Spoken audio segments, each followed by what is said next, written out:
Fala galera, tudo bem com vocês? Oi pessoal, tudo bem? Turma, hoje nós viemos aqui para responder aquela enquete, aquele quiz, várias perguntas que nós fizemos sobre corrida na semana passada. Então nós fizemos ali essas questões sobre corrida, o que você entende por corrida, quais os benefícios que a corrida te traz. E hoje nós viemos então responder essas questões a partir das respostas de vocês para a gente compreender melhor esse fenômeno cultural e biológico que é a corrida. Exatamente. E na construção do quiz, nós selecionamos imagens que levavam vocês à compreensão ou à afirmação de que a corrida ela é vista apenas como um esporte. Seja ele um esporte profissional ou seja ele um esporte amador para aquelas pessoas que já correm, né? Nós temos muitos alunos aí que são atletas amadores de corrida de rua, né? E isso comprova com a nossa primeira pergunta, que era se as pessoas que estavam respondendo aquelas perguntas já corriam. Isso. E só para a gente ter uma noção, então 75% das pessoas responderam que sim, já corriam, e apenas 25% responderam que não corriam. Isso faz sentido porque a gente tem o grupo de corrida, né? Muitas pessoas então do grupo de corrida responderam esse questionário e outras pessoas que são do nosso funcional, que não praticam a corrida conosco, ou mesmo que não são praticantes do pedestrianismo, né? Da corrida enquanto esporte, responderam que não correm, né?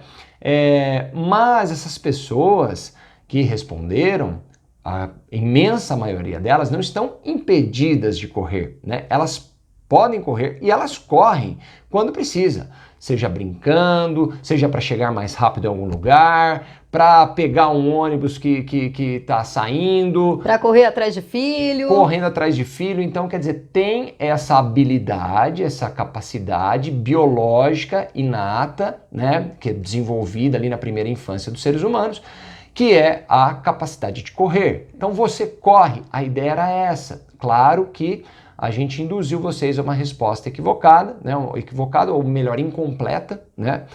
Menos aprofundada, sobre treinamento, né? Mas na verdade todos nós, salvo aquelas pessoas que têm algum problema de saúde, alguma patologia, alguma deficiência, mas fora essas restrições, todos podemos correr, todos corremos, temos a corrida como uma possibilidade. Exato. Certo? Perfeito. Vamos para a segunda, então? Vamos lá?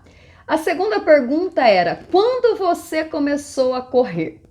E essa era uma resposta de caixinha, então uma resposta aberta, e a maioria das pessoas, a grande maioria, se não 100%, colocou lá que há 3 anos, há 4 anos, há alguns meses, há 10 anos.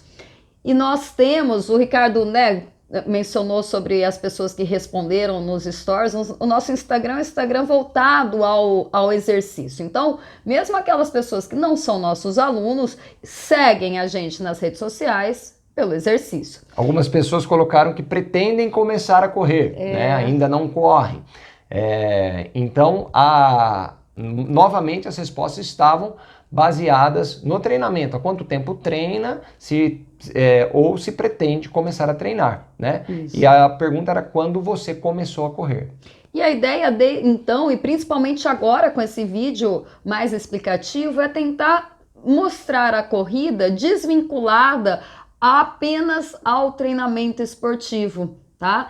A gente começou a correr na primeira infância, né? Logo que nós caminhamos, demos os nossos primeiros passos, nós passamos então a apresentar a corrida, né? Então logo depois, com 1 aninho e meio, 2 aninhos, foi quando... Alguém mais, umas crianças mais, umas crianças menos, né? Daí tem as questões biológicas de cada um, mas uma média de idade aí, por volta dos 2 anos, todo mundo já começou a apresentar então suas primeiras corridas. Foi quando começamos então a correr de fato, né?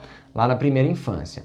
A terceira pergunta é: o que é corrida para você? Essa, pessoal, a gente queria coletar mesmo as informações, as motivações que levam vocês a correrem, né? Que levam o praticante de corrida ou aquele que pretende praticar. E também a pesquisa envolvia quem não corre, né? O que é a corrida para você? E assim, uma das respostas mais frequentes foi a sensação de liberdade. Olha que legal, como a corrida está relacionada com a sensação de liberdade, de bem-estar, sentir-se bem consigo mesmo, tá? Prazer, então olha quanta sensação legal, superação, terapia, um estilo de vida, um desafio. O que mais aí, Débora? Que é um momento de meditação, que é um momento de alegria, que é um momento de fazer amizades. Então percebam que a gente coletou várias respostas e todas essas, elas têm um aspecto psicológico muito grande e social. Tivemos respostas também com aspectos mais físicos, fisiológicos, como saúde, como emagrecimento, como controle da diabetes, mas nos surpreendeu a quantidade de pessoas que colocaram que a corrida tem esse fundo psicológico, emocional, social, para a permanência da prática dessa modalidade. Show! Muito bem, galera. Então aqui a gente vê que a corrida está relacionada com a saúde e o bem-estar das pessoas, muito mais do que melhorar tempo, competir, ganhar prêmios, colecionar medalhas, etc., né? Ou bater recordes pessoais. É, né? verdade. Ela está muito relacionada com o bem-estar, com a qualidade de vida, né? Exato. Muito legal. A próxima pergunta era: o que é necessário para correr? O que você precisa? Quais materiais? Ou, enfim, aqui envolvia qualquer coisa, né?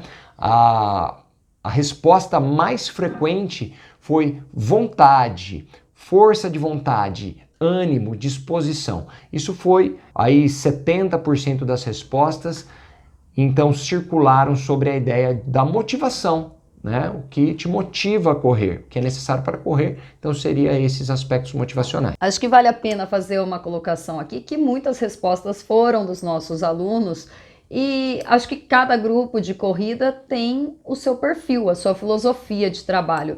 E os nossos alunos, eles sabem o quanto essa resposta é mais importante do que bons tênis, bons materiais, um aparato tecnológico, exato, né? E muito imposto por um capitalismo que muitas vezes não é necessário. Então essas respostas, elas realmente mostram que os nossos alunos entendem o pano de fundo do grupo de corrida Carpe Diem. A gente também gostou muito de ver que poucas respostas foram bom tênis, um ótimo GPS, canelito, meias de compressão, um óculos, uma viseira, enfim. E a imagem levava isso. A imagem tinha... do quiz, a gente também pegou uma imagem com bastante... Acho que tinha 16 itens que você pode utilizar durante uma corrida, né? Para um treino ou para uma prova, né? Fones... E assim, como a gente gosta muito da antropologia evolutiva, né, como a gente entende a corrida ao longo de 4 milhões de anos, não ao longo dos últimos 40 dias, né, que sempre se lança um produto novo, a gente entende que a corrida ela é anterior a todos esses produtos, mas que, claro, muitos são importantes. O tênis de corrida, um tênis adequado, pode ser importante? Pode ser importante, tá, pessoal? Apesar de eu correr descalço, eu também intercalo com tênis. Nós temos alunos também que correm descalço e também entende a importância de intercalar com tênis. Perfeito. O que a gente fala sempre, usar o GPS, legal, né? Não há contraindicação. Qual que é a contraindicação? É você ficar refém disso, você não correr sem o GPS para marcar sua quilometragem, o seu tempo, o seu pace. Às vezes é interessante você correr sem marcar nada, não saber quantos quilômetros você fez, qual foi o pace. É interessante, tá, pessoal? Para não se cobrar demais.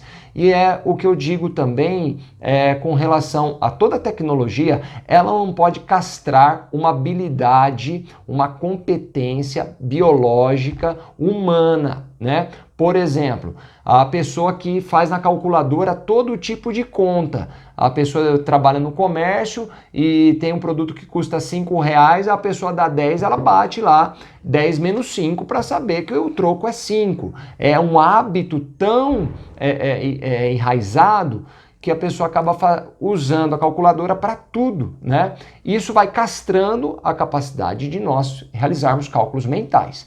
A mesma coisa ocorre com a utilização abusiva de equipamentos, tá? Os equipamentos não podem castrar uma habilidade que nós temos há 4 milhões de anos, tá bom? Então pode variar tênis, pode variar calçados, pode correr um dia sem mensurar nada, tá bom? Então os equipamentos, eles ajudam sim, mas nós não podemos ficar refém deles, beleza? Outra coisa importante, e muitos dos nossos alunos e outras pessoas que responderam colocaram essa observação, e que pra gente realmente, que bom que as pessoas entendem que isso sim é importante, que profissionais capacitados para orientação, tá?